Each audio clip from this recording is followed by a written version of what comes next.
Assalamualaikum warahmatullahi wabarakatuh. Nama saya Asifah Wildani Sania. Saya dari 11 MIPA 5. Di sini saya akan menjelaskan materi biologi, yaitu jaringan tumbuhan.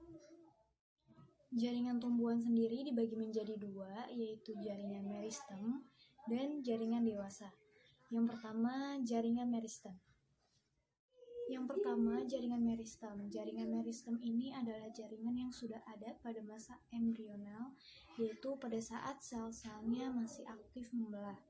Berdasarkan pembentukannya, jaringan meristem ini dibagi menjadi tiga, yaitu promeristem, meristem sekunder, dan meristem primer.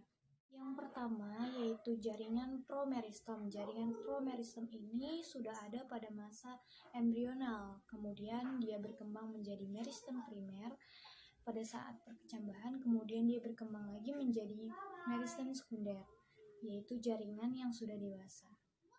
Yang pertama yaitu jaringan epidermis. Jaringan epidermis ini bentuknya berlapis-lapis, dia berfungsi sebagai pelindung dari jaringan-jaringan yang lainnya. Nah, dia memiliki katikula, fungsinya untuk mencegah kehilangan air. Yang kedua adalah jaringan parenkim. Jaringan parenkim ini merupakan jaringan yang hampir mengisi seluruh bagian tumbuhan. Berdasarkan fungsinya, jaringan parenkim ini dibagi menjadi 4, yaitu jaringan parenkim asimilasi, fungsinya untuk melakukan fotosintesis. Yang kedua, parenkim penimbun, fungsinya untuk menyimpan cadangan. Yang ketiga, parenkim air, fungsinya untuk menyimpan cadangan air. Dan yang keempat ini adalah jaringan pengangkut.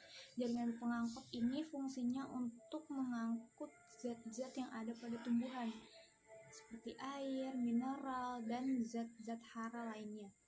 Jaringan pengangkut ini dibagi menjadi dua, yaitu xilem dan floem.